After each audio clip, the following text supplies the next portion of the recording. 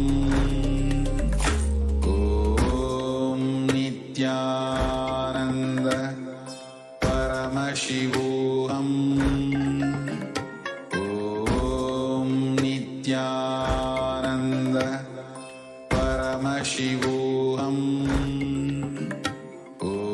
Om Nithyananda Paramashivoham. Om Nithyananda Paramashivoham. Om Nithyananda Paramashivoham. Om Nithyananda Paramashivoham. Om Nithyananda Paramashivoham. Om Nithyananda Paramashivoham.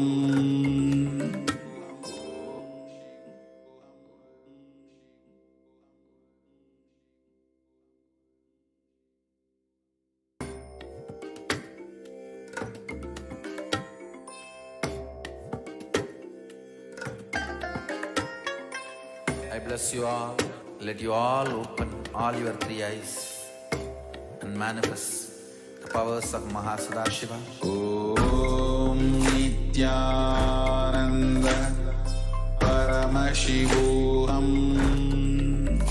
Om Nithyananda Paramashivoham. Om Nithyananda Paramashivoham. Om Nithyananda Paramashivoham. Om Nithyananda Paramashivoham. Om Nithyananda Paramashivoham. Om Nithyananda Paramashivoham. Om Nithyananda Paramashivoham. Om Nithyananda Paramashivoham. Om Nithyananda Paramashivoham. Om Nithyananda Paramashivoham. Om Nithyananda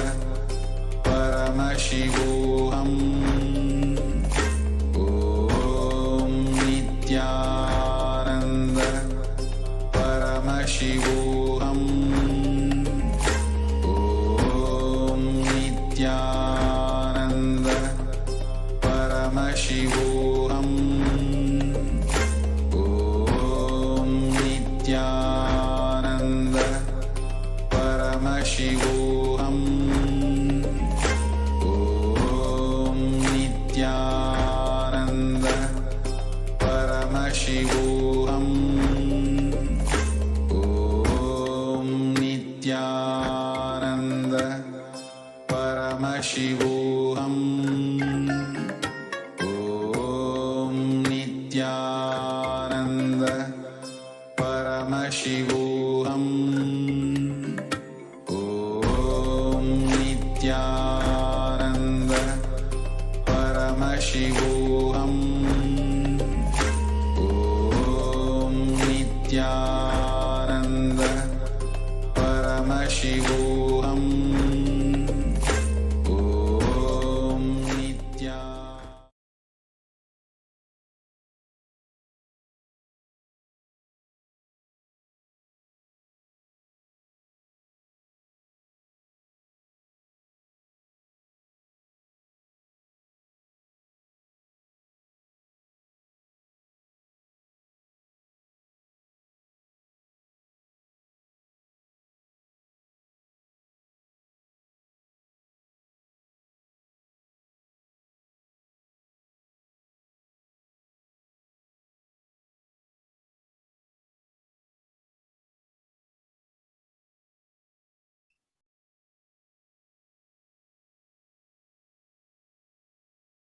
Nithyananda,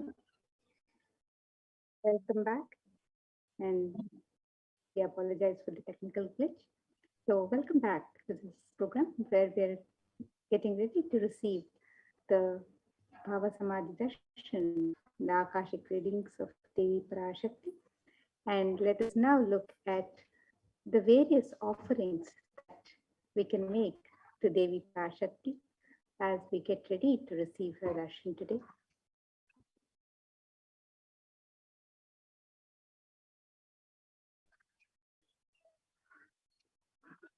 The offering, the tradition of offering to the divine or Guru in the Hindu tradition is a pure gift of love and devotion, gratitude and oneness for the divine. It is the expression of our sacred sentiments. It is not offered out of fear or greed, but just as the pure expression of the sacred sentiments of the devotee. And when an avatar lands, the offerings are purely a part of the grand Leela played out only for the purpose of enlightenment.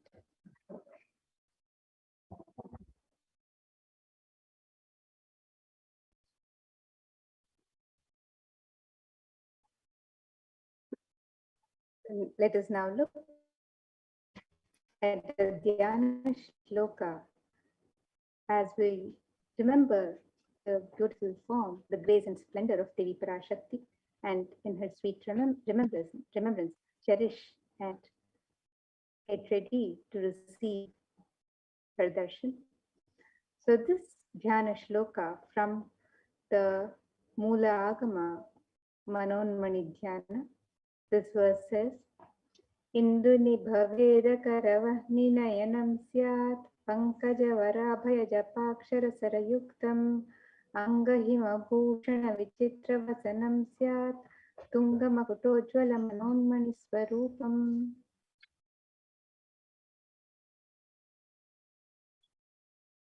And the meaning for this verse says, moon-like face holding the Veda books on hand, fire in eyes, with lotus flower gracing in blessing hands, and one hand with chapamala, beautifully decorated with jeweled ornaments in wonderful clothes and shining crown. Her name is Manonmani. And another verse from another Dhyana Shloka on Devi Parashakti.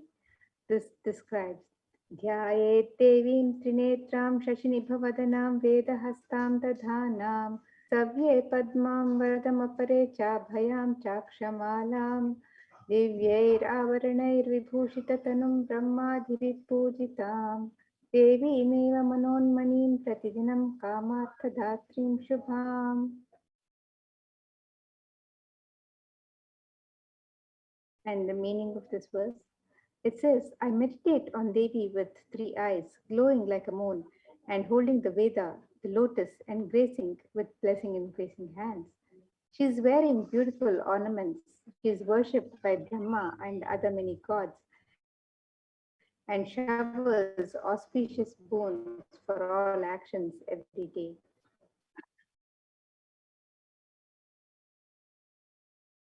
And in the Hindu tradition, the divine element of gold is used in abundance in all the rituals and offerings to the divine. So let us see the significance of this divine element as described in the scriptures. This verse from Atharva Veda describes Redajutam janmanetam hiranyam agnirekam priyatamam babhuva somasyaikyam insitasya parapatata apamekam veda samreta ahutatte hiranyam tridastva vishe. And the translation for this verse: triply born by birth is this gold. From the atoms of Agni is one. It becomes dearest to Agni. One fell away from the Soma when it was hurt.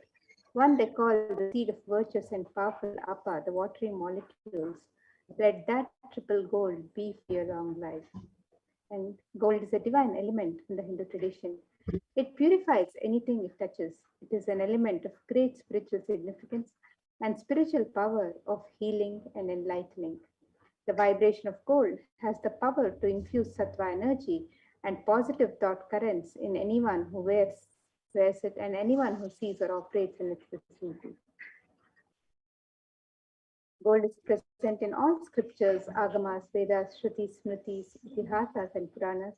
In all Hindu scriptures, it is abundantly displayed that gold is the most auspicious and purest metal which purifies our being. In the Hindu civilization, everything was built in gold, exchanged in gold. Ritual feasts were offered in gold bricks. When one was to be saved from life-threatening illnesses, gold was offered as a ritual fee. Gold was in abundance and used for weighing equivalent amounts of commodities, including cows. Kingdoms were built with huge doors of gold. The streets would have huge columns and huge archways made of gold. Horses and cows were dressed in gold. The Hindu civilization thrived on the banks of rivers of gold. The Indus River was called Hiranmaya, the river of gold in Rig Veda. The river Saraswati was called Hiranyavartini in Atharva Veda. Gold is a supreme element for offering gifts to the ones you love and revere. Temples are constructed and paved in gold. Deities are made in gold and decked and adorned in gold because it preserves the enlightenment energy for thousands of years and it lasts forever. So let us look at the various offerings that we can make to Devi Parashakti today. The first is the e-hundi offering, just as how we have the hundi in every temple in the Hindu tradition, where one can offer any kanika, any dakshina that they wish to offer to the divine as they prepare to receive the darshan of the divine. Similarly, we have the e-hundi being made available for you to offer your token of gratitude, express your sacred sentiments to Devi Parashakti today. Devi is known as the one who is fond of true devotion. So let us see this verse on Devi Parashakti. It describes Bhakti Priya, Bhakti Kamya, Bhakti Vashya Bhaya Paha, Shambhavi Sharadharadya Sharvani Sharmadaini. It says, Devi is fond of true devotion and is realized through true devotion. She can be won over through true devotion and she removes all fear. If there's any fear in the minds of devotees, Devi is sure to remove that fear. It is stated that Devi likes to be worshipped in autumn. Here it is meant the autumn of our lives, when our thoughts turn more and more inwards and the role of the divine is known and understood clearly. The need for Devi worship then becomes stronger. Shambhavi is the consort of Shambhu, of Lord Shiva. Sharadharadya is the one who is worshipped by Devi Sharada, Devi Saraswati herself. Sharvani is the wife of Lord Shiva. In the Linga Purana, it says Lord Shiva is called Lord Sharva in his earth form. Sharmadaini is Devi who bestows happiness on devotees. And today, you can offer your gratitude and devotion to Devi Parashakti by offering your Kanika, your token of gratitude and love to Devi Parashakti through the ghee hundi offerings.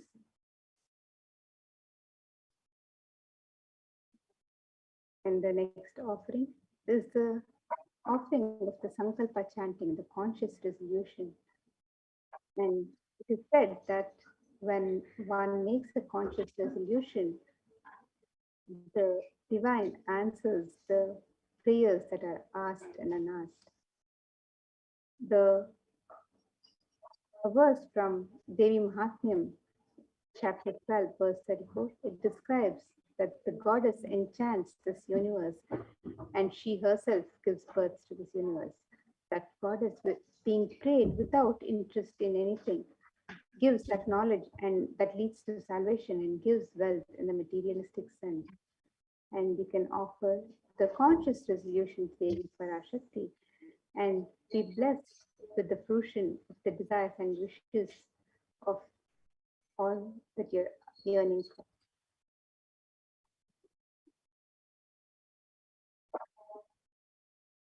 And the next offering that you can make to Devi Parashakti today is the offering of the Sahasranama Swarnakasu.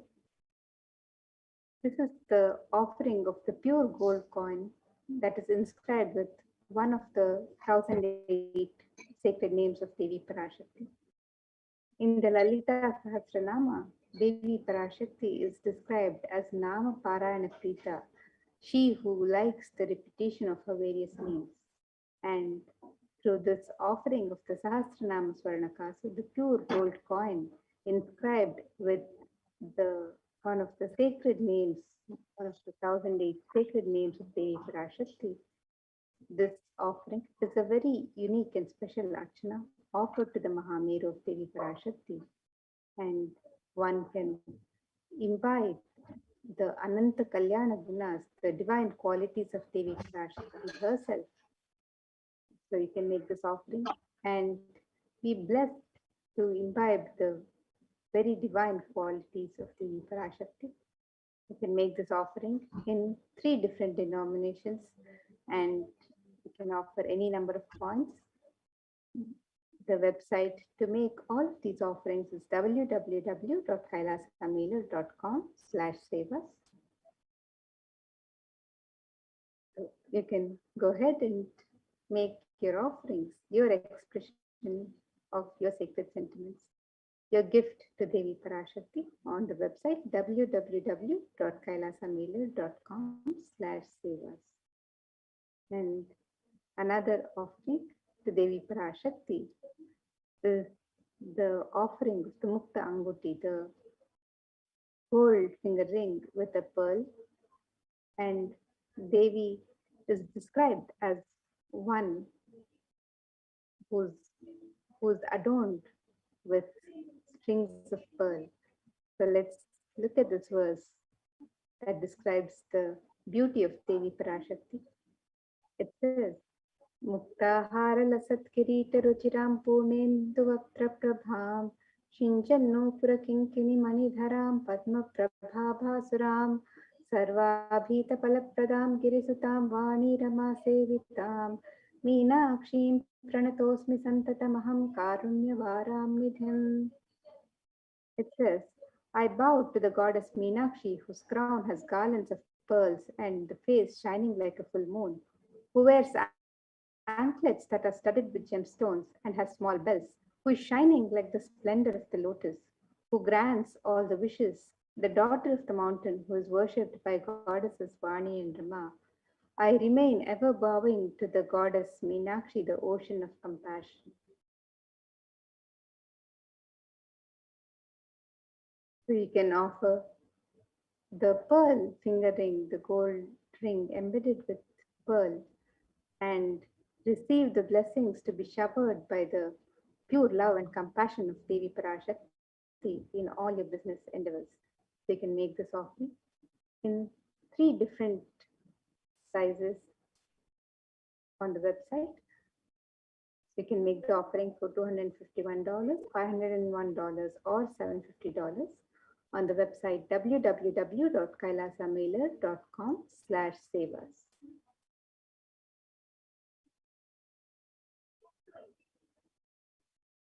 And next, you can make the offering of the Swarna Padma Pushpa, the gold lotus flower. And the Kamika Agama describes the significance of the gold lotus. This verse describes the significance as follows. It says, Ashtavidyeshwaropeta Kumbha Varanasamyutam Sarve Sasutra Vastradhya Hema Pankajabhushitaha Sapidhanas Satcha Kuraschascha Pakva Bilva Palaprabha Snapanadhyaya Samsiddha Pramanena Samanvitaha. And the meaning of this verse, it says, all the kalashas should be wound around with suitable thread and covered with a new cloth. They should be adorned with the lotus flower made of gold. The lotus flower finds hundreds of scriptural references in the Hindu scriptures in the worship of Paramashiva, in the worship of the divine. Almost everything in the worship of the ultimate involves the consecration of the deities of worship, or meditating on the mudras or asanas during worship, and involves the lotus flower, the lotus leaf, lotus pericarp, lotus petals. The lotus is a divine flower in the Hindu tradition. The Shakti of Paramashiva is also called as lotus. The base of the Paramashiva linga is called the lotus. The disciple of Paramashiva is also considered a lotus, the one who is about to bloom. And you can offer the gold lotus in any size you wish and be blessed to have the state, space, powers, and being of Devi Parashakti in your inner space amidst any and every adverse situation in life. And the next offering to Devi Parashakti is the offering of the Swarnametti, the gold flooring. And the beauty of Devi Parashakti's feet, sacred feet, are described in this verse, which says, you whose brightness from the toenails destroy your darkness of ignorance from the minds of your devotees who prostrate at your feet. You whose brightness from your 2 feet overpowers that of the lotus flower too. You can offer the Swarnametti, the gold touring to Devi Parashakti, to adorn her sacred lotus feet and be in constant gratitude for receiving her blessings, even in the most difficult aspects of your life.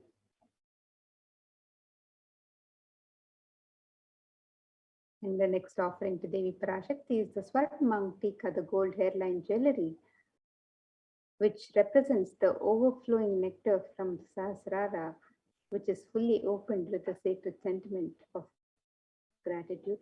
And Devi Parashakti is described as Sudha Sharabi Varshini, she who makes nectar flow in all our nerves from the Sahasrara, she who gives the very pleasant experience of the ultimate.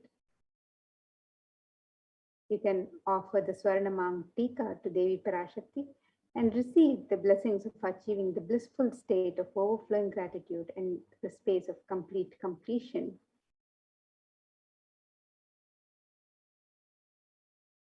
And the next offering to Devi Parashakti is the offering of the Pratyaksha Pada Puja, one of the most sacred offerings of disciple to Guru, the offering of gratitude of the disciple. And in the Saundarya Lahari, Shloka 83, it states that the nails of Devi have been sharpened by constantly being touched by the crowns of celestial beings who prostrate before Devi.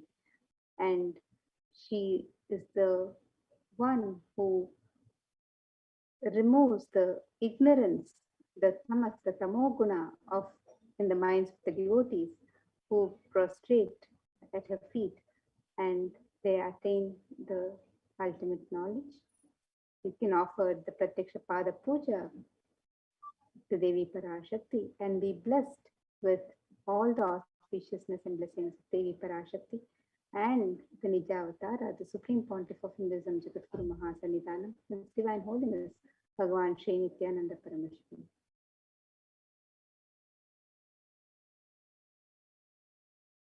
And the next offering is the offering of the Vastra Seva, the sacred cloth offering to Devi Parashakti. And you can offer this sacred cloth to Devi Parashakti and be blessed with all the auspiciousness and blessings in your life.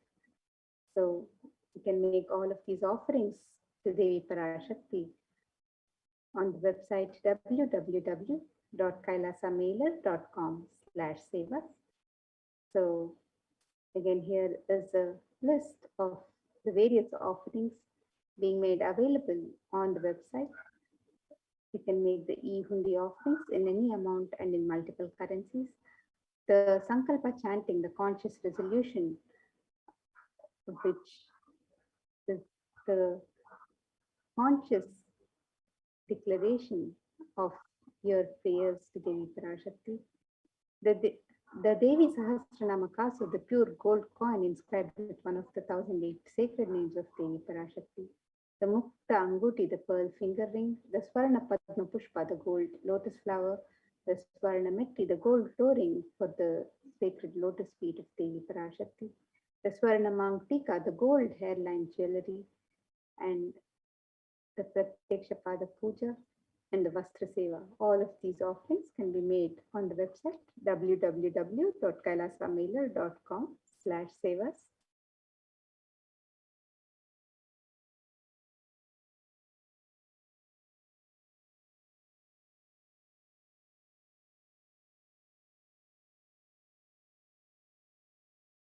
You can see the website www.kailasamailer.com/sevas.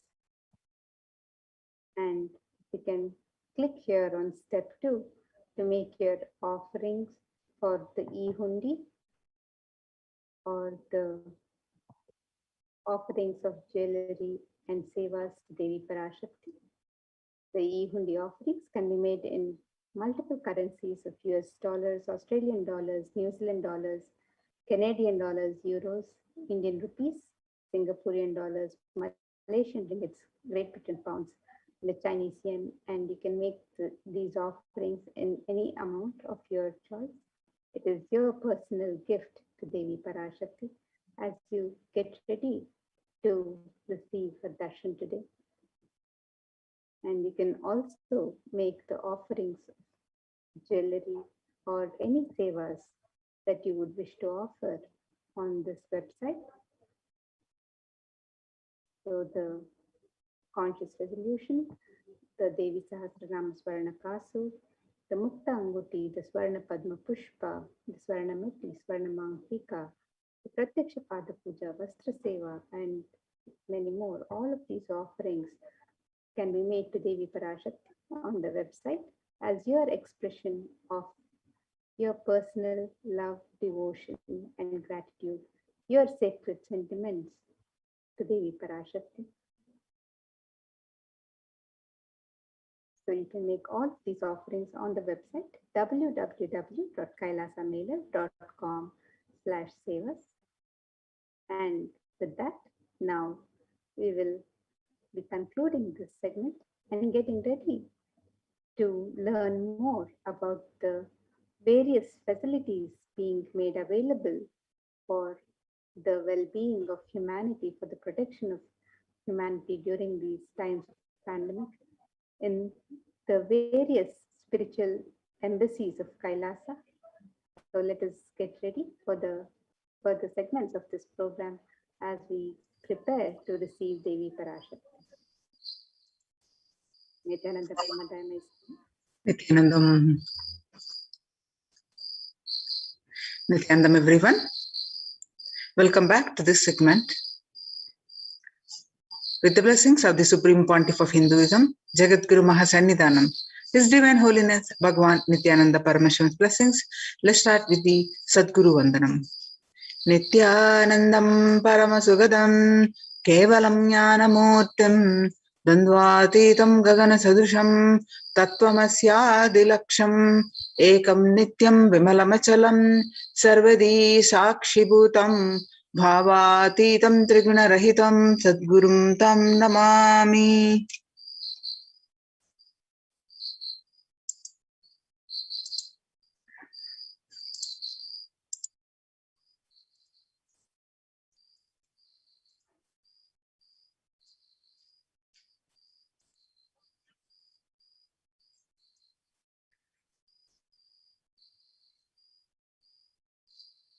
So, what we learn from this segment today concerning statistics on mental health and global peace across world due to COVID-19 pandemic. What are the Supreme Pontiff of Hinduism, Kailasa's contributions for global peace? The Supreme Pontiff of Hinduism's contributions, spiritual solutions for COVID-19, Kailasa's COVID care production centers, glimpses, and we'll also learn about why temple-based ecosystems. UN recognizes Kailasa's contributions and join the Kailasa's COVID care production centers. Today,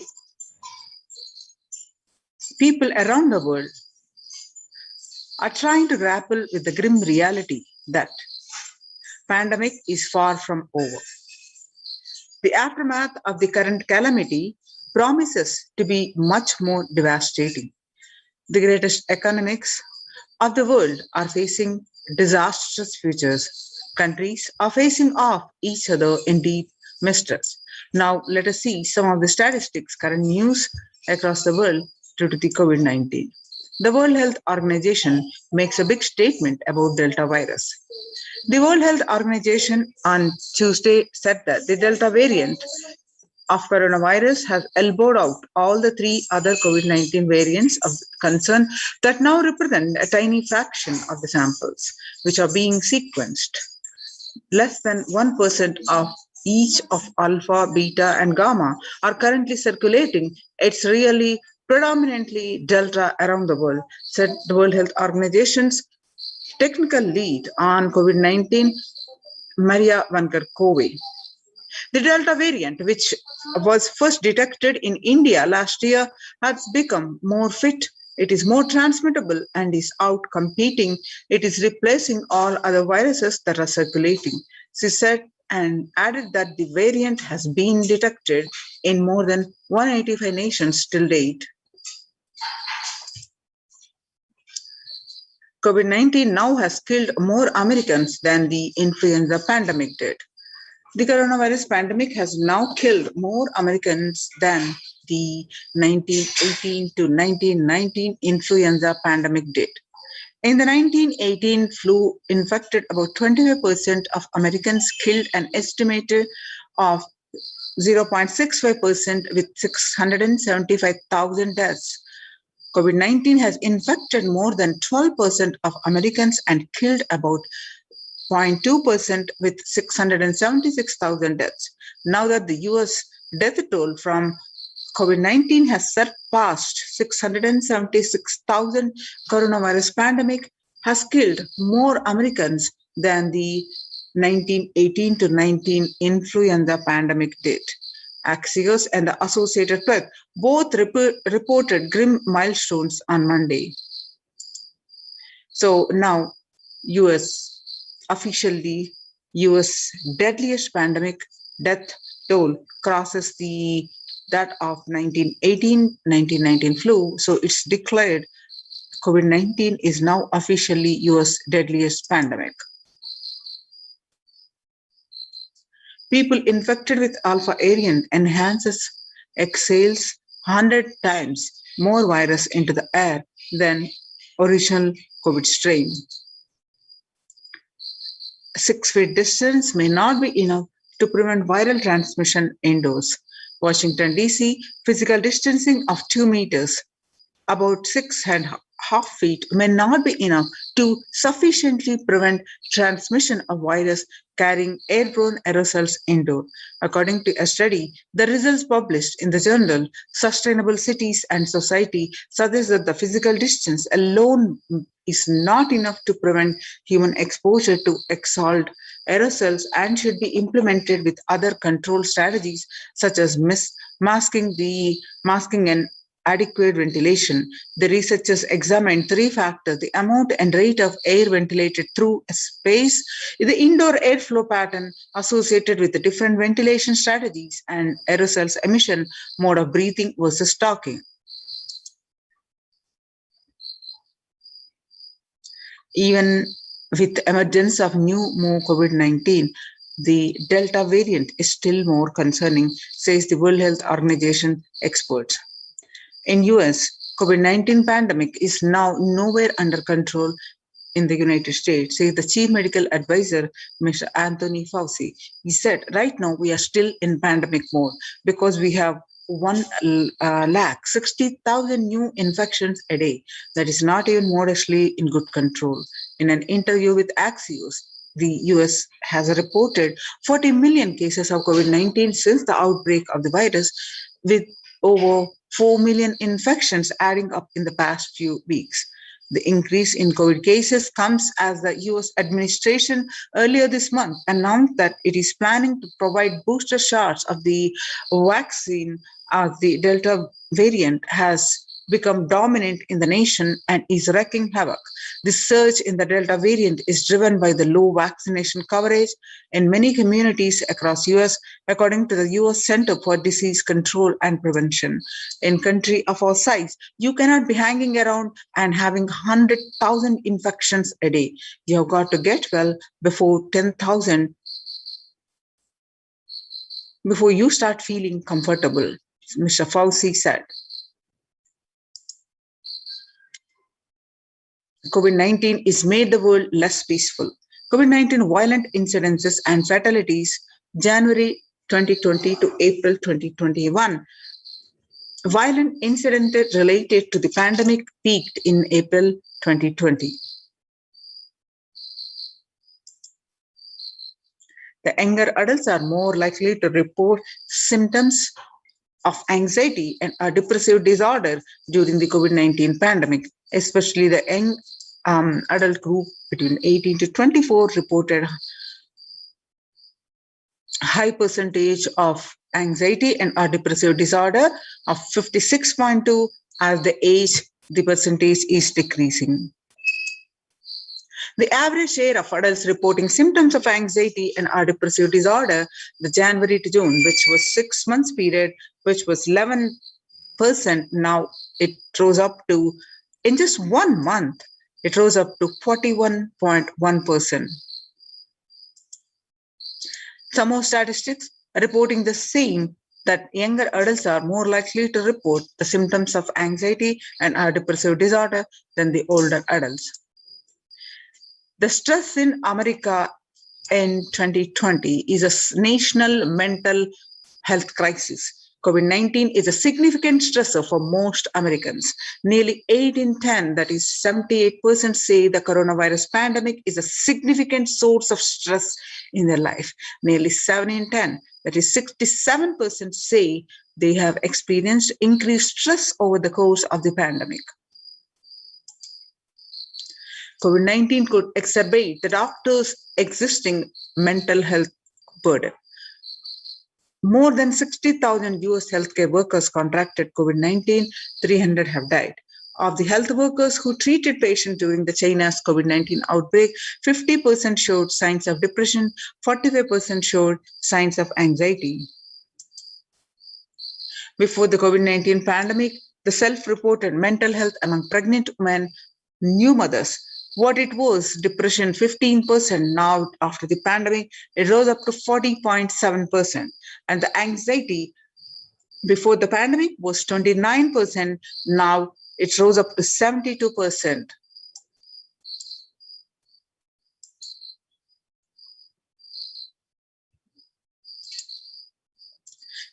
Stay-at-home orders.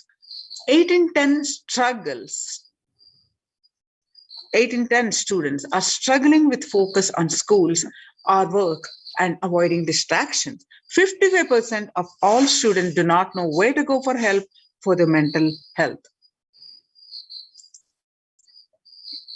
Understanding the pandemic's impact on working women.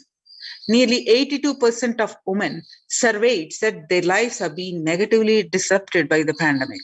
Nearly 70% of women who have experienced these disruptions are concerned their career growth may be limited as a result.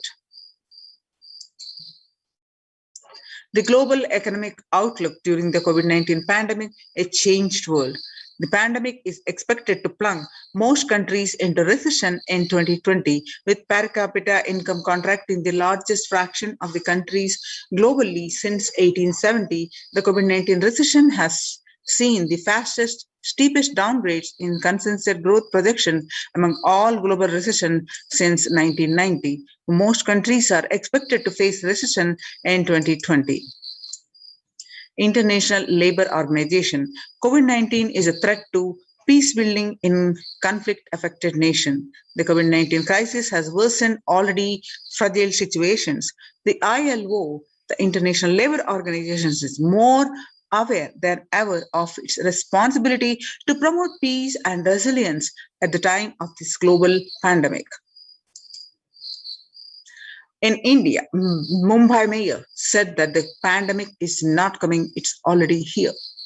The third wave of COVID-19 is not coming, it's here already, said Kishori Pednekar, adding that an announcement regarding the matter has already been made in Nagpur. Speaking of the coming festive season in Maharashtra, the mayor urged people to remain in their homes, and the mandals have been asked to allow only 10 people and have them work in shifts. Breakthrough infections found in 25% of health staff. A study, a little over 25% of healthcare workers were infected with coronavirus despite getting fully vaccinated. A recent study has revealed, giving an insight on the breakthrough infections due to the Delta variant, as the study jointly conducted by the Institute of Genomics and the Integrative Biology, Maximum Hospitals in Delhi NCR found that the vaccination breakthroughs were far more common during the Delta outbreak in Delhi than previously reported. The new COVID-19 variant Mu shows signs of vaccine resistance. All you need to know is, after being detected in Colombia, Mu, known scientifically as B.1.621, has since been reported in other South American countries and in Europe.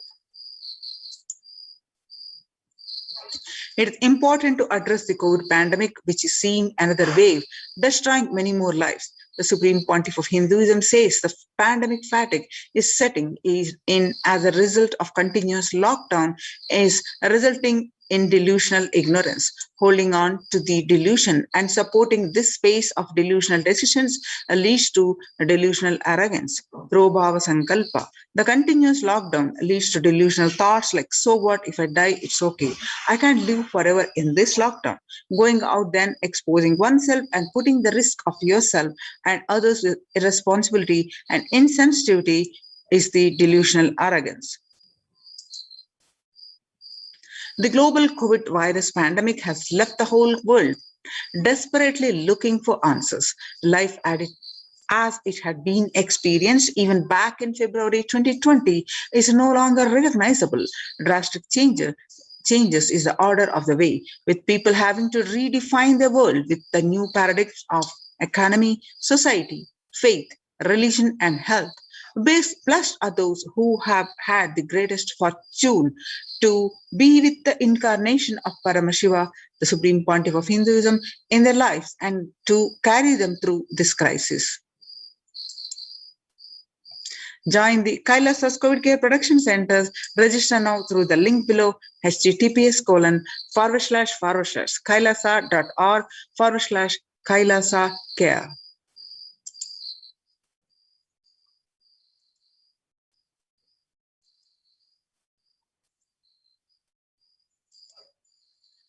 Making now sustainable developmental goals. Making peace with nature is possible if we start now Making peace with nature is possible if we start now. Even amid pandemic, 2021 can go down as the year we made peace with nature and set the planet to healing. Our environmental, social, and economic challenges are interlinked.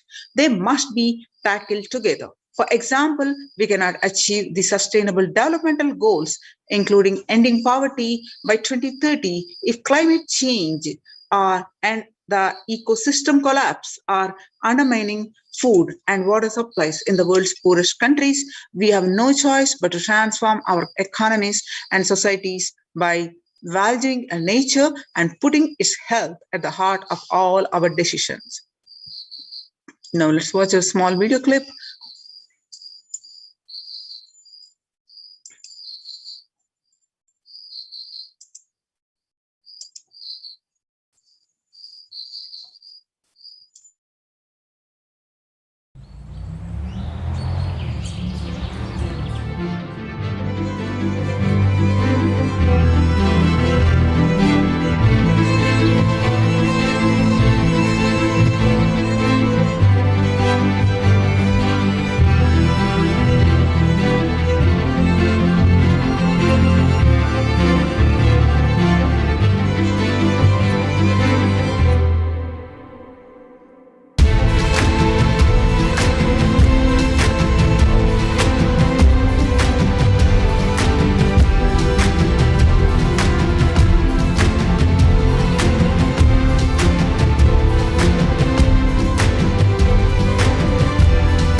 United States Institute of Peace.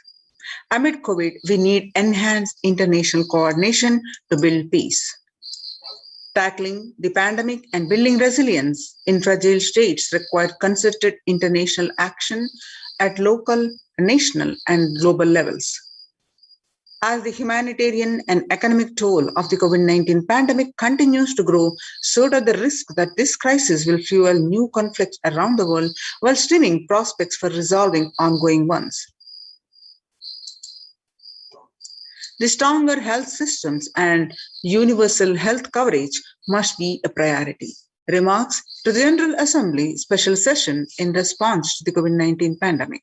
For the first time since 1945, the entire world is confronted by a common threat, regardless of nationality, ethnicity, or faith. A new social contract between people, governments, private sector, civil society, and more can tackle the roots of inequality with fair taxation on income and wealth,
Nithyananda Paramashivoham. Om Nithyananda Paramashivoham. Om Nithyananda Paramashivoham. Om Nithyananda Paramashivoham. Apologize for the technical glitch. Yes. So, the message of yoga in promoting both physical and mental well-being of humanity has never been more relevant. A growing trend of people around the world embracing yoga to stay healthy and rejuvenated and to fight social isolation and depression has been witnessed during the pandemic. Yoga is also playing a significant role in the psychosocial care and rehabilitation of COVID-19 patients in quarantine and isolation. It is particularly helpful in allaying the fears and anxiety. The Sustainable Developmental Goals, UN spotlights the health benefits of yoga, the ancient practice that can ease stress of our modern laptop lives. Yoga is a practice that can be relevant to all ages, relevant to all cultures, irrespective of what our socio-economic status people represent. It can be used to unite our complex and difficult world to promote not only healthy lifestyles, but to promote peace and security in the world, said Dr. Nata Manabde, Executive Director of the New York Office of the World Health Organization, at an event entitled Conversation Yoga for Health, International Peace and Security. Our contemporary world is showing no signs of decline in the intensity of violent conflicts, crime, displacement, and the prevalence of a continued state of tension in many regions of the world. According to a UN report, in the year 2019 alone, about 55% of 358 political conflicts worldwide involve the use of violence.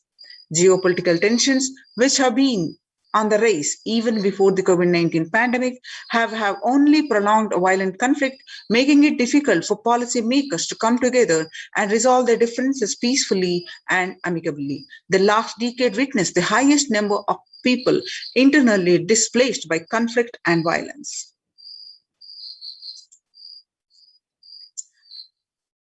What are the Supreme Pontiff of Hinduism's contributions to the global peace?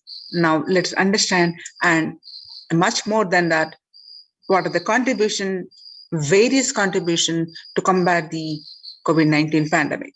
Vedic civilization beautifully says, it describes, Yastu sarvani bhutani atmani ivana pushyati, sarva bhuteshu chatmanam tadona vigagupshate. Isha Upanishad, verse 6. Global peace is a byproduct of individual bliss. Whenever an individual goes through a spiritual bliss, he manifests a beautiful, peaceful life for him and everyone around him. If he is powerful enough, he moves the whole city and manifests peace. He is more powerful, he moves the whole village, the whole country. If he is powerful enough, like incarnation, he moves the whole world and manifests peace for them. Understand, the individual bliss is the source of the global peace in the level of microscopic and macroscopic level, the universe. Whatever level it may be, global peace is the byproduct of the individual bliss.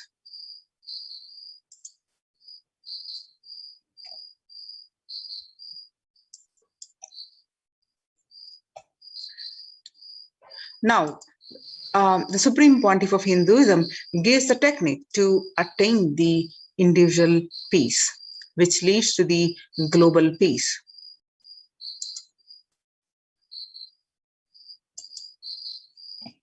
Nirvana.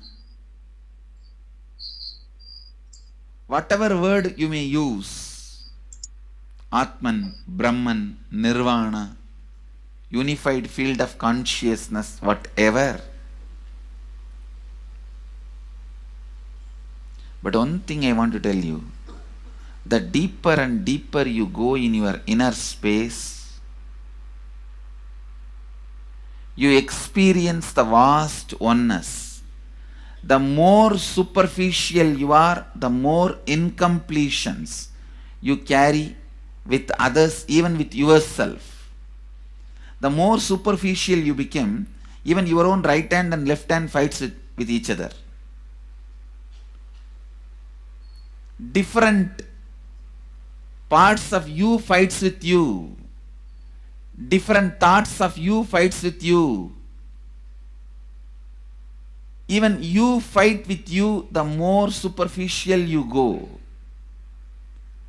the more deeper you start traveling. First, you get integrated. The you fighting with you stops. Then, the people around you get integrated. They fighting with you stops. Completion with yourself, then completion with others, then comes completion with other things, not just living beings, even with inanimate beings. The completion starts happening. Even with a nature, completion starts happening. Please understand, the more deeper you travel, the more deeper you go, the more deeper you settle down, the more deeper you start living. Your cognition expands. Your cognition includes. Your cognition becomes more and more inclusive. More joy, more bliss, more knowledge, more enlightenment. Please understand.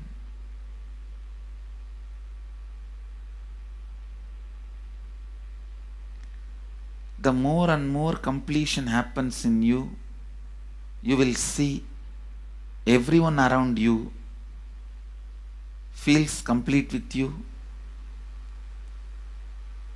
That is why I am saying, whether they have body or they are disembodied, in the deepest corners of your being, deepermost layers of your being, deepest parts of your being, you experience such powerful awareness, such joy.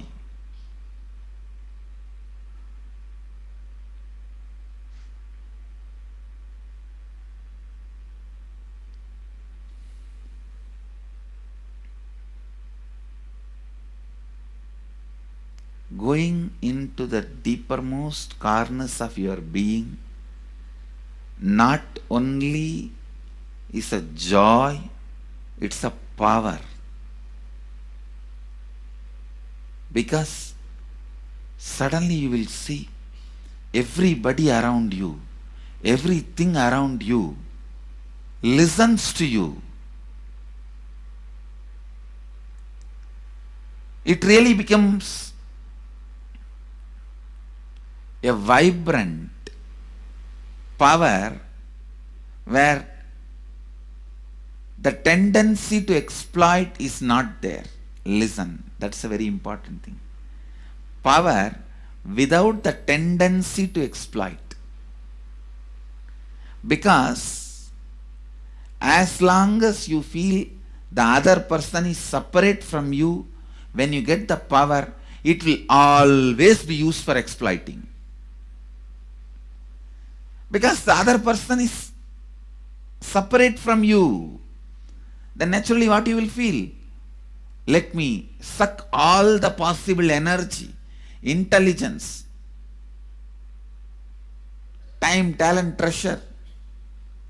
But when you feel the other person is your own extension, you will see, you will be showering so much enriching so much. The power you have will not be exploiting, it will be enriching. I tell you, even if death comes at this moment, I can tell you very clearly, I can face the death directly and tell the death, I have enriched every human being more than what I received from anybody. I have given to every human being whom I met in my life more than what I received from them. My accounts is clear. I am ready. Come on, let's go.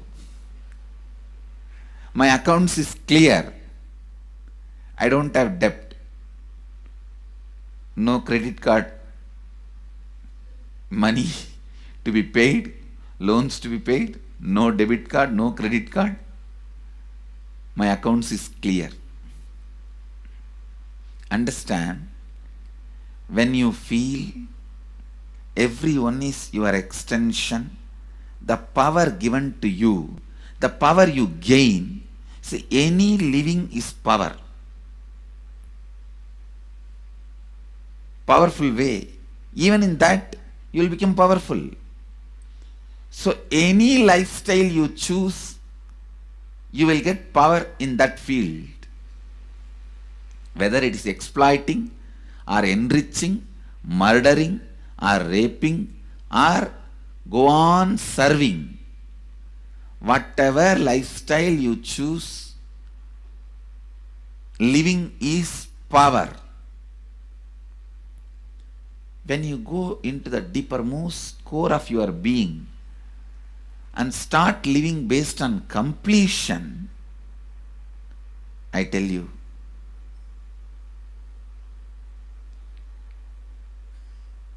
the first power you will experience is everything around you listens to you. That power will simply make you enrich everyone. The best power you can have through living is power of enriching. Whatever you do, as I said, whether you live the life of enriching or exploiting, you will become powerful. I tell you, the power of exploiting brings more and more conflict within and without, and those conflicts naturally bring suffering. And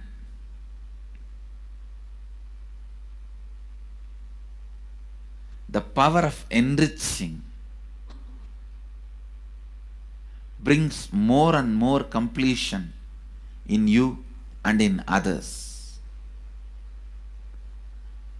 This full month, Nithyananda Sangha all over the world. The other day I was seeing, we have officially presence in more than 50 countries.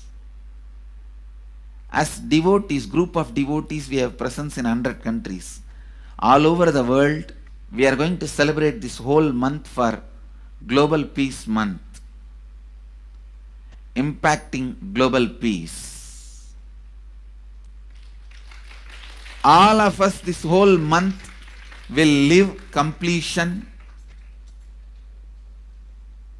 and do samskara dahana kriya, means burning the patterns which separates us from others, burning the patterns which are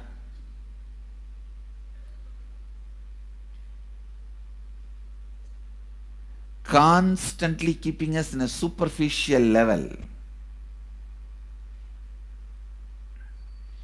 All over the world, we will be doing samskara dahana kriya, burning our patterns and leading us to more and more completion. And we also have special 3 Nitya Dhyana Yoga program teaching people science of completion and facilitating samskara dahana kriya. this month, 20th, 21st and 22nd.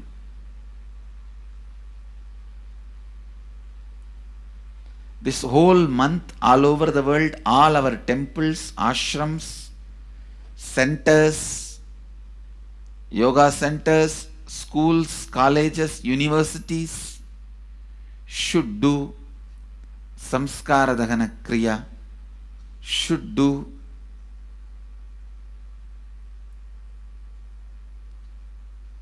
the practice of burning all the incompletions and patterns which leads to conflicts, bringing more and more peace inside us and outside us, spreading peace. This whole month, let's impact global peace. Let us really contribute to the global peace, not just talking about it. Let's do it. Let's do it.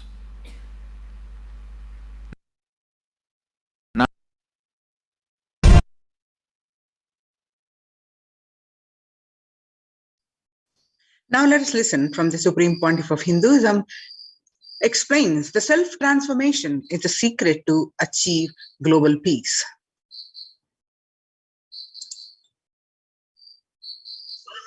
Social answer means, I'll tell, oh, you should all work for global peace. You should all work for turning the world. You should work for revolution. You should work for all these, that things. You should vote only the party which says that it will stop the war and all these things. This is the social answer. Nonsense. If you want the honest answer, I tell you, simply transform yourself. You can't do anything. If at all you can do, you would have done it. Be honest. If you can do, you would have done it. You are raising this question because you are not able to do. Am I right? So let us be very clear. Let us be honest. We are not able to do. Socially. That's the truth. That's the reason you are sitting here and raising the question. I tell you, understand few important things. There are a lot more attached to this question. There are many things which is attached to this question. We always feel the present is the world is totally spoiled. It is not going according to the rules or how it is supposed to be. It was wonderful once upon a time. In ancient time, things were going properly. Everything was well and great. And I tell you, 10,000 years ago, they found some writings on stone in Harappa Mohenjo-daro culture. Some stone writings have been discovered. The other day I read a beautiful book about that stone writings. That writings, it says, oh, nowadays the society is not as it should be. So much of war. There is no peace. In the early times, there was so much of peace. Society was really great. Things were as it should be.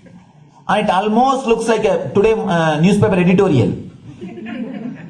10,000 years ago, the same thing carved on a stone. Then understand, there was no such time as only good prevailed. It is just a fantasy. Hinduism, they call it Satya Yuga, the age of truth. There was a time only truth prevailed. And every religion, Christianity, they say the Garden of Adam and Eve. There was a time everything was wonderful. Every religion has got the fantasy. The past was great. There was golden past. Always the idea of golden past exists only in the past. The more you go back, again you say the past was great.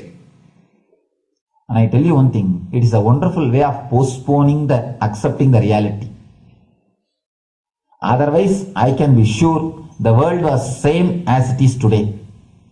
Whether it is 5,000 years ago or 10,000 years ago.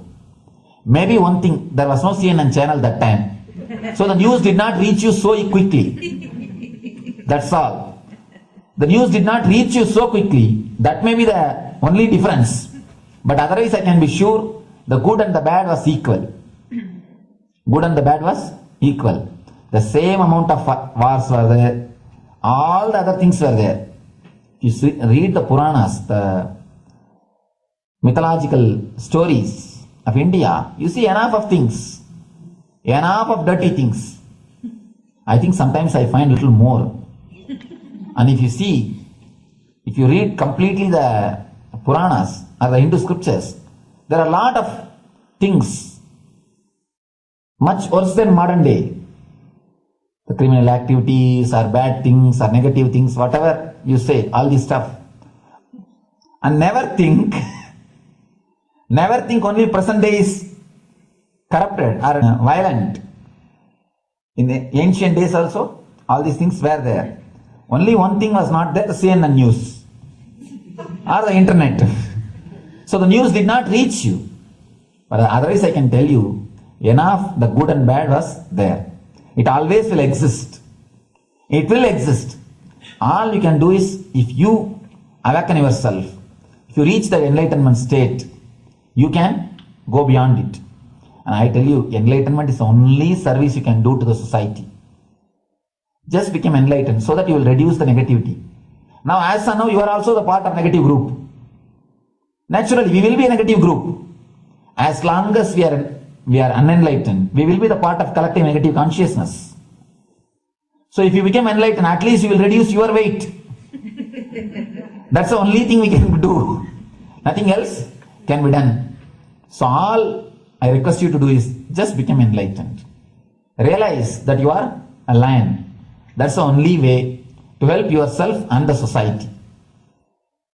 Otherwise, all revolutions, you see, all revolution again end up as one more tradition. In last 2000 years, 3000 wars have happened in the humanity. In 2000 years, 3000 wars.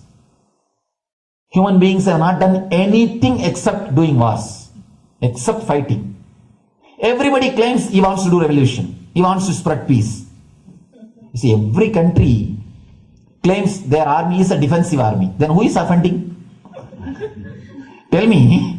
Every country says defensive army. Then who is offending?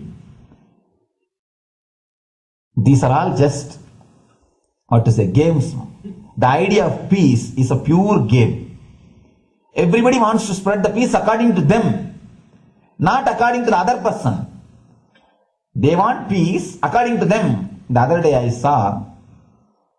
was in one interreligious gathering. One guy is preaching, let all of you convert to my religion so that we will not have fight.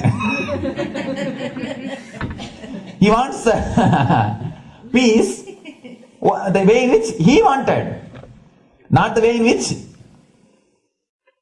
And there's a beautiful saying, the sword of Muhammad, it is written, peace alone should survive, something like that. He has written some statement about the peace and the sword. We all take sword to spread the peace. So no revolution is going to help, because in the last 2000 years 3000 revolutions have happened, but still world is same, I think much worse. So no revolution is going to help, only individual evolution is going to help. So be very clear. Instead of working in the outer world, start working in the inner world. That will help you and society some way. Social answer means, I'll tell, social answer.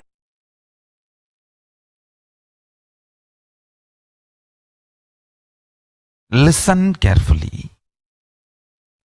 The space of Shanti,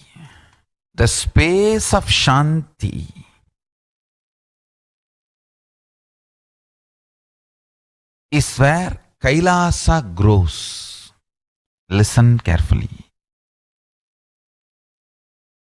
It is in the deep powerfulness of peace, or peace-centered powerfulness is the ground, breeding ground for Paramashivatva to manifest. Please understand. like how pure mirror reflects everything, pure Shanti based Shakti,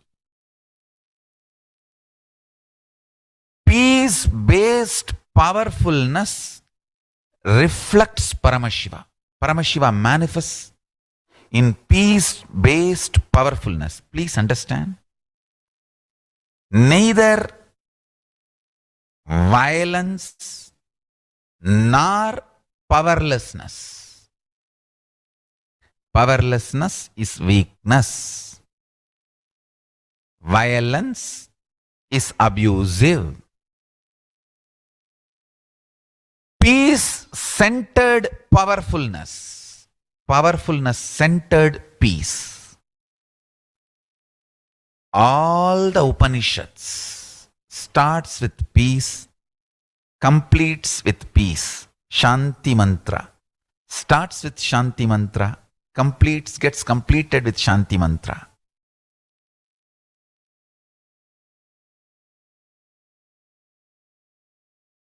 Peace-based powerfulness is a fundamental requirement for Paramashivatva to manifest. That is why people who don't want us to manifest Paramashivatva or power manifestation do not want to allow the peace in our life or do not want peace in our campus. Understand?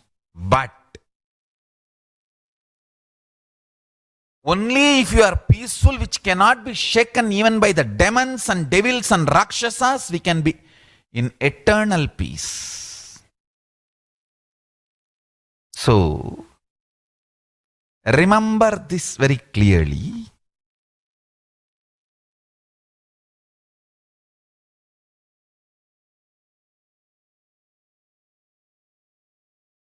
Peace alters the very DNA structure, genetic structure, the core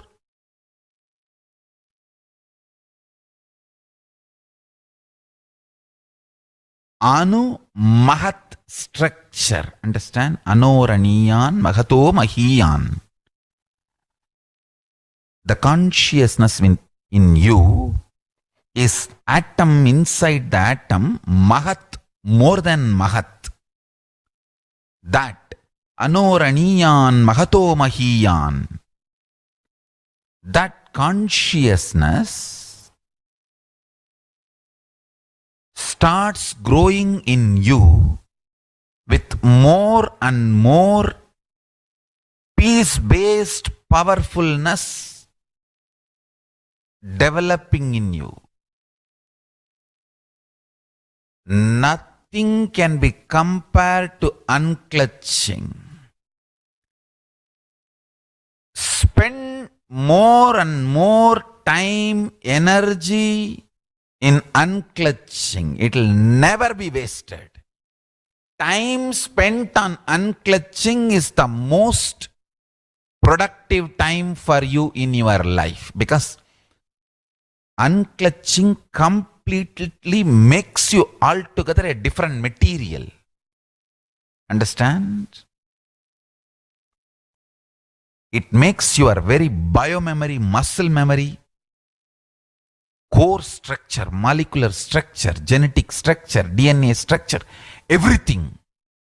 All the 8 energy flow circuits, 7 energy flows, 1 the pure conscious explosion. So totally 8 energy flow circuits exist in you. All the 8 explodes when you unclutch. Understand? Unclutching is the space of Sri Kailasa.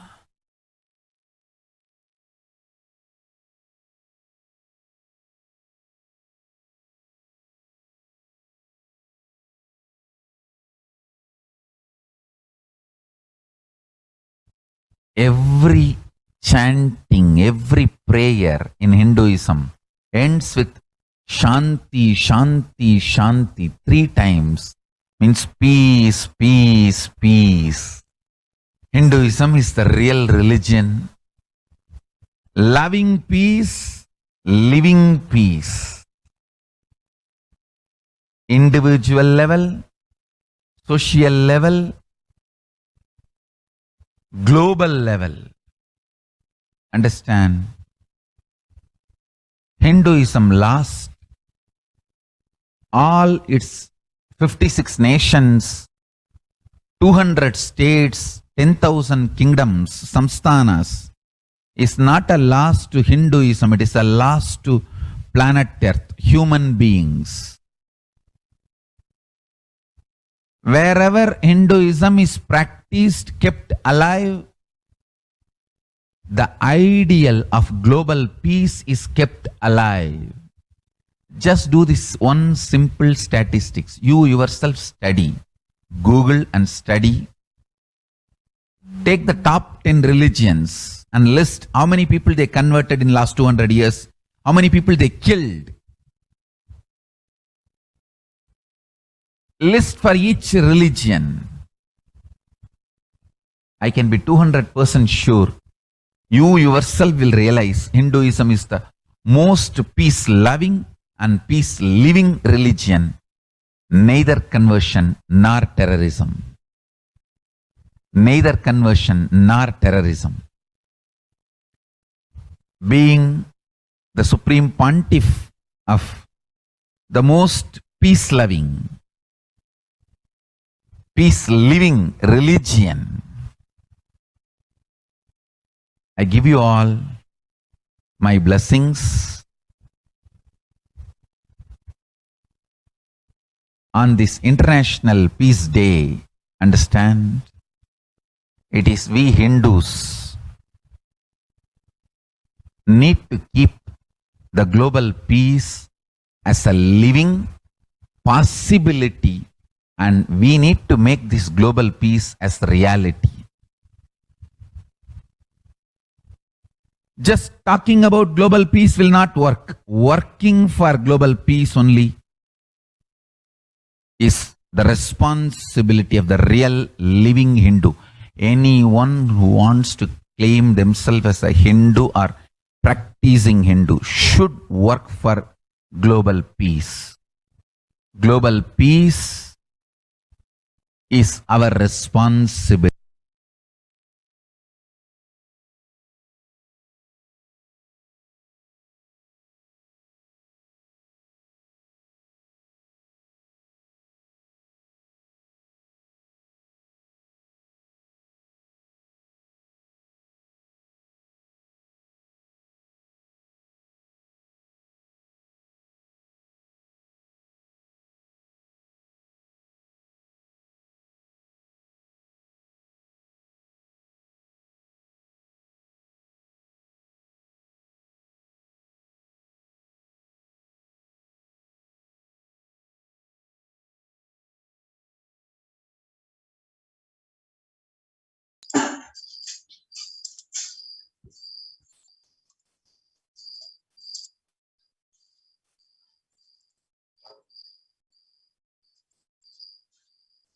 Every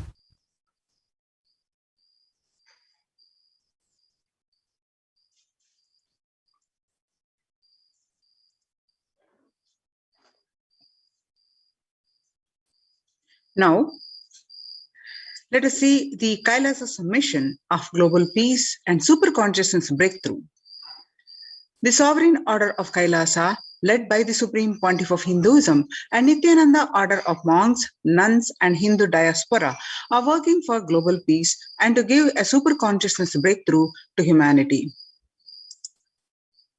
It is the Supreme Pontiff of Hinduism's mission to revive a conscious world where the global issues at the climate, economic, social, health, and humanitarian levels cease to exist from their very root, turning the problems of poverty, hunger, violence, discrimination into powerful living through the experience of oneness.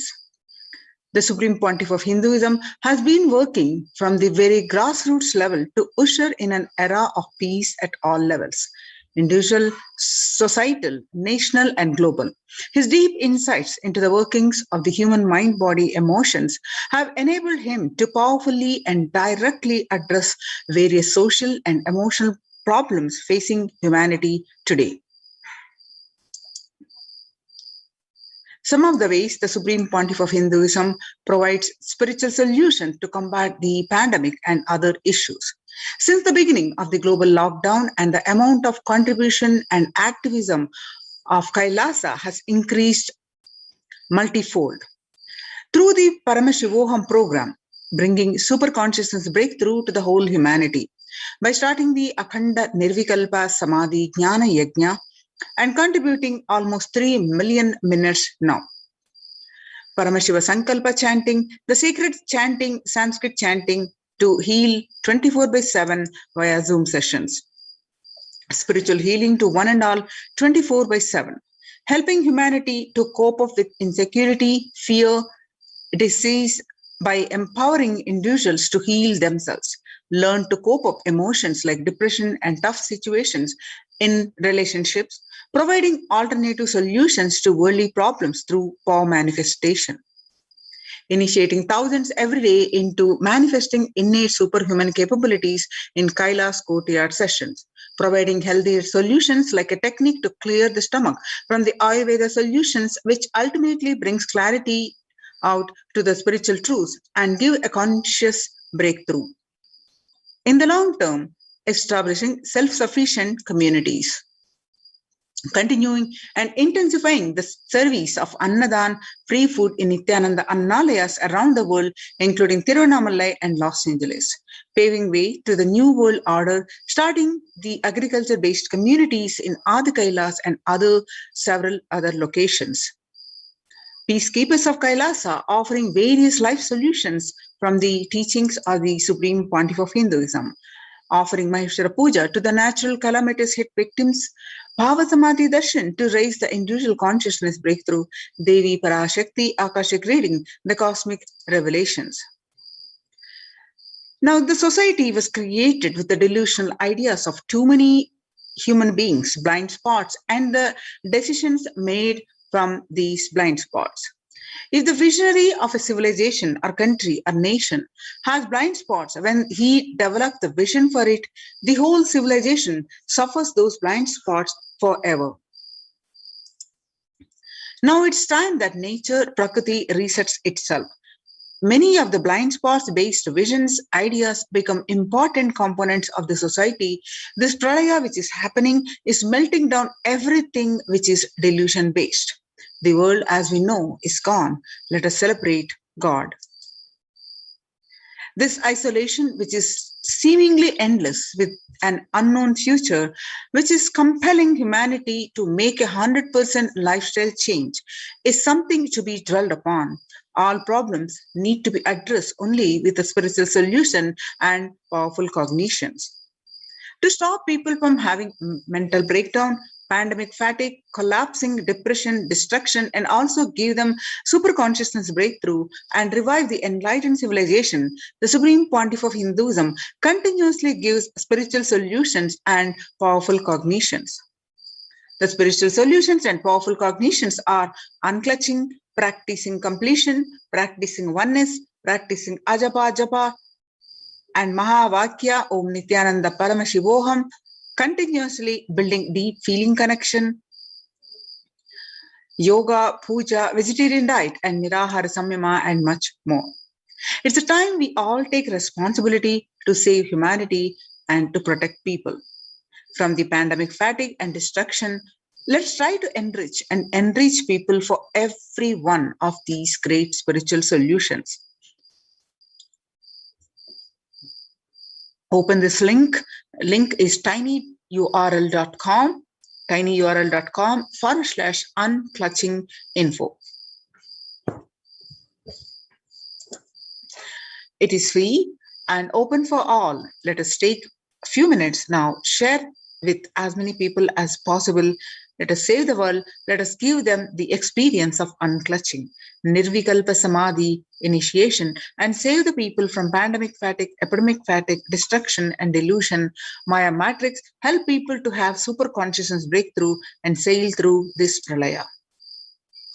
People from over 50 countries continuously radiate the space of Paramashiva by practicing the unclutching meditation 24/7 a day, 7 days a week, starting from 13th May. It started from 13th May till date. The life solutions based on the ancient Hindu tradition, the meditation yoga techniques from the scriptures and cognitions rooted in the highest truths, the lifestyle based on living and radiating the higher values of life, and powerful way of living and realizing one's ultimate potential form the foundation of the Supreme Pontiff of Hinduism's teachings, which by their inherent nature provide the foundation for peace on planet Earth. The Supreme Pontiff of Hinduism has launched the Minutes for Peace initiative, which aims to reduce crime globally, conducting mass meditations around the world in parallel. In 2014, just after 2 years of launching the program, it crossed over 1 billion minutes of meditation. The scientific studies have shown a recorded crime rate after the participation in the meditation and completion techniques. In 1976, it was found that when 1% of community practiced meditation, the crime rate was reduced by 16% on an average. The current tally on the Minutes for Peace website is more than 4.3 billion cumulative minutes of meditation logged, including all the events, programs, festivals, where people have gathered in large numbers and participated in meditations and rituals. The total count comes out to be a staggering 409 billion minutes for peace so far. About 5,000 devotees gathered and participated in 48-day meditation program called Shuddhadvaitam. The Supreme Pontiff of Hinduism has hosted Kumbh Mela in United States and Los Angeles and since 2007. Nithyananda Sangha is entrusted as the only organization to host Kumbh Mela outside India by the Akhila Bharatiya Akada Parishad. In September 2006, the Supreme Pontiff of Hinduism organized the first confluence for the world peace to honor the memory of those who lost their lives, saving others on September 11, 2001 at Irvine, California, United States. The second confluence of peace was held in Los Angeles in 2007 in collaboration with Vedanta Society, BAPS, ISKCON, Siddha Yoga, and other organizations. The Kumbh Mela festival spread fast to other countries, including Australia, Canada, etc. The Supreme Pontiff of Hinduism has organized a month-long peace walk covering 1,000 kilometers and 1,000 villages to bring together in harmony from all walks of life, to promote feeling connection and oneness among people. During the walk, health camps were conducted in villages along its path. The Supreme Pontiff of Hinduism has conducted a large-scale collective meditations on September 21st, International Peace Day, to raise the collective consciousness. One of the great contribution that the Supreme Pontiff of Hinduism is doing is the initiating thousands into the sannyas. Sannyas is our social responsibility. Let us save Hinduism and humanity. The Supreme Pontiff of Hinduism has also revived the ancient practice of embarking on pilgrimages, spiritual journeys, taking spiritual aspirants to high energy spiritual spots such as the Himalayas, Kumbh Mela, Kailasa, Varanasi, and Govardhan, and various powerful temples of India. Even though prevalent in India, this practice is rapidly losing its original context, turning into a recreational family vacation. Reviving the original spiritual context, the Supreme Pontiff of Hinduism has made it possible for modern-day human beings to benefit from the spiritual energy present at these centers and accelerate the journey of spiritual evolution, hence ensuring individuals and collective peace as a natural consequence.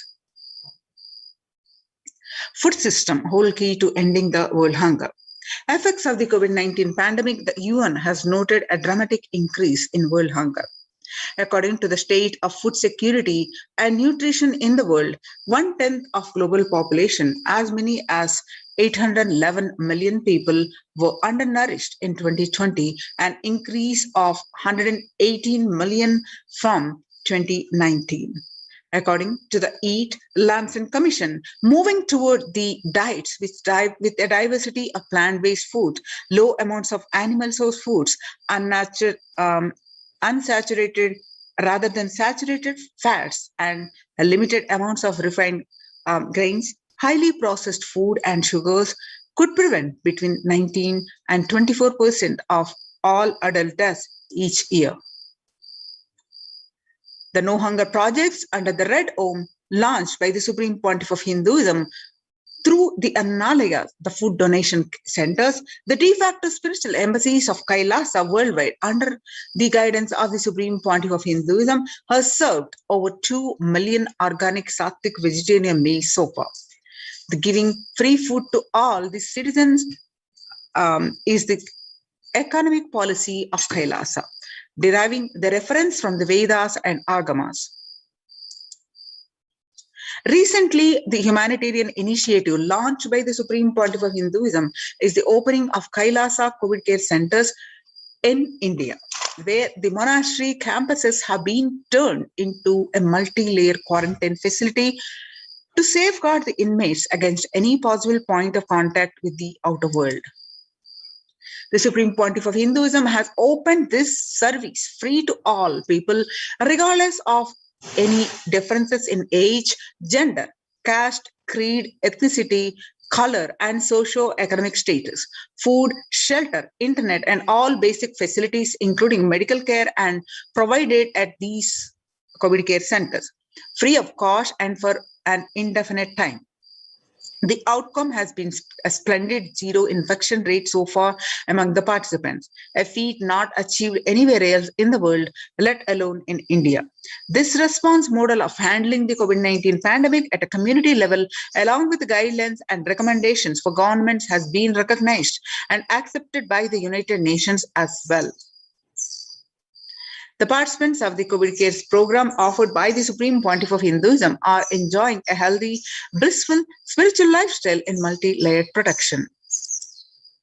They enjoy a stress-free time following a spiritual morning routine, doing yoga, daily puja, temple seva, kara seva, and celebrating the festivals. Join the Kailasa's COVID Care Protection Centers. Register now through the link below and save life and enjoy a conscious breakthrough. Register now through the link below, https://kailasa.org/Kailasa care.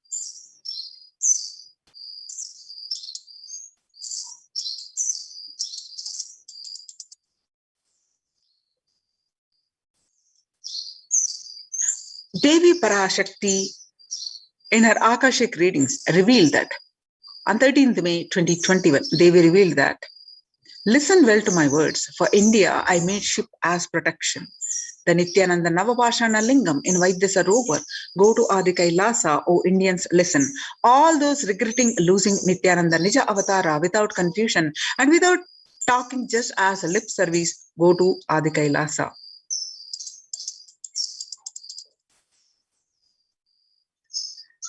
When the first world countries closed their borders during a massive global emergency, Kailasa has opened its doors to all without exception.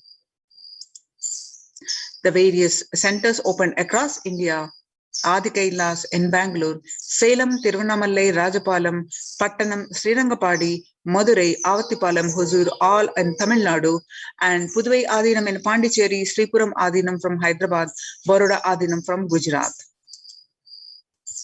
Kailasa rushes to aid India as India finds itself on the verge of COVID-19 third wave. Multiple free COVID care centers opened across India. Various social services offered during the pandemic in Kailasa's de facto spiritual embassies across India, and the cosmic revelations on global pandemic. The free social services offered during the pandemic in de facto spiritual embassies across India are medical care, allopathy, Ayurvedic, and Siddha medicine, infrastructure to accommodate thousands, accommodation for multi-layered quarantine, emergency ambulances, ICU on wheels, personal protective medical equipment, food security management through food banks and organic farming. So join the Kailasa's COVID Care Protection Center. Register now through the link below, https://kailasa.org/Kailasa care. Kailasa's COVID response. The sovereign order of Kailasa, worldwide, inspired and guided by the vision of the Supreme Pontiff of Hinduism to save lives. A one-of-a-kind humanitarian charitable service massively mobilized to provide protection and preventive COVID care in this testing time of global meltdown. Through this initiative, Kailasa has been consistently supporting people through free food banks, Annadan, free medical care, and many more services. The impact of mental disorders and lack of spiritual strength during a humanitarian crisis are often difficult to assess and inflict lasting damage. To assist this, Kailasa is offering spiritual programs, temple events, and spiritual healings online. Kailasa's recommendation on COVID-19 and multilateralism to be presented at the United Nations General Assembly and Human Rights Council. Kailasa's report and recommendations on an international treaty on COVID got accepted and published by the United Nations. Surviving the highly contagious COVID-19, where the world is only as resilient as the least resilient country and person requires true multilateralism, governments, organizations, and people to collectively address the crisis.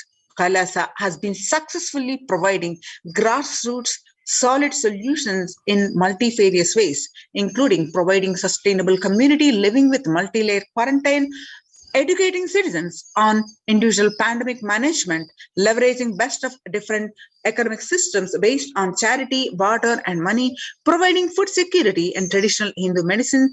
These required contributions have been recognized by these unique contributions have been recognized by the United Nations and got published their website www.ohchr.org. You can also find this article of Kailasa's recommendation to the nation in Supreme Pontiff of Hinduism's Facebook profile page and read the full article. Join the Kailasa's COVID Care Protection Center. Register now through the link below, https://kailasa.org/Kailasa care. With this, we're going to move on to the next part of our segment after a very short break. Thank you so much, Nithyanandam.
most easiest, most powerful, most inspiring, most exciting way to connect with life as the form of mother.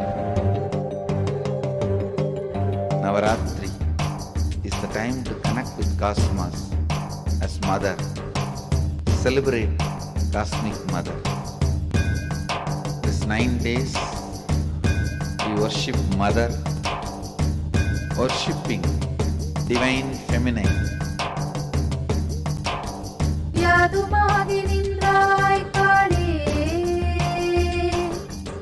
Om Kali Om Shakti Om Kali Om Shakti Om Shakti Om Shakti Om Sakthi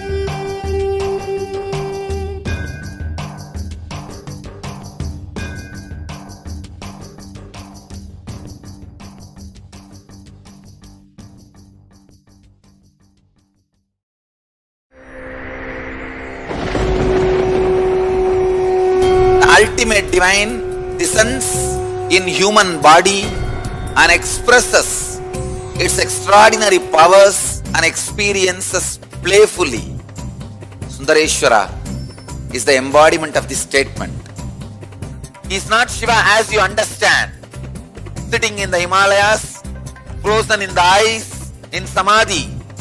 Sundareshwara is an artist with tremendous heart, ready to listen to human sufferings, ready to bend for human emotions. The one and only thing you need to obtain His grace is simple feeling connection. That's all. He bends for anybody, to any level. Even the word compassion is too small. He is still available. Even now, He is there. He assumes human body and relates with you, answers you, responds to you, raises you.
I was lost. And then he was done speaking, and just tears just started pouring out of my face. I'm just like, ugh, I don't know what just happened. It was just like unbelievable, just unbelievable. I was just, I'm shaking now just remembering it. I don't know what shifts inside you. It's just, I literally felt the strong initiation happening at that time when Swamiji blessed. I don't know, it just puts you in some different world altogether, and suddenly everything seems possible. Everything seems, like that impossibilities in that 1 second, fraction of a second, that impossibility drops from you. And you just, everything seems possible, that you get into that space of possibility. And I think, that is the greatest, dropping the impossibilities is really, and something changes in you, something shifts in you. You can physically feel the change. And the energy that is generated, it really, it's phenomenal.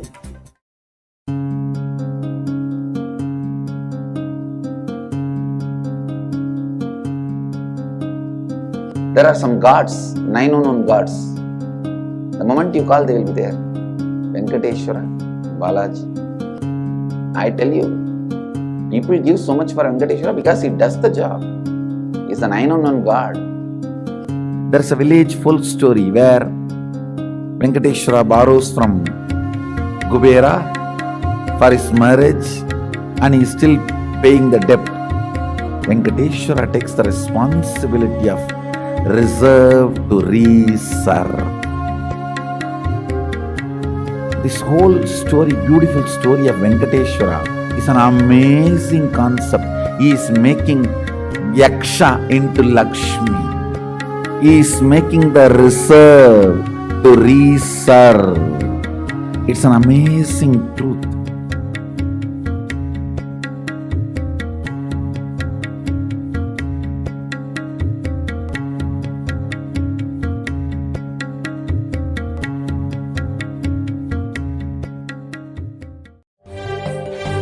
காளியின் ஆட்டத்தை ஆனந்தத்தை ஆனந்தத்தொடு ஆடிய ஆட்டத்தை கண்டோர் உயிருக்குளெல்லாம் இறங்கி குண்டலினி உயிர்ப்பிக்கச் செய்து மாய மனத்தின் இருளை அகற்றி மாயம் அழித்து மங்களம் தந்து குரு பக்தியும் சிவ பக்தியும் பரமசிவ பக்தியும் பரமசிவ சக்தியும் அளிக்கின்றேன். மனமாயை விடுத்து குரு பதத்தை பற்றுங்கள்.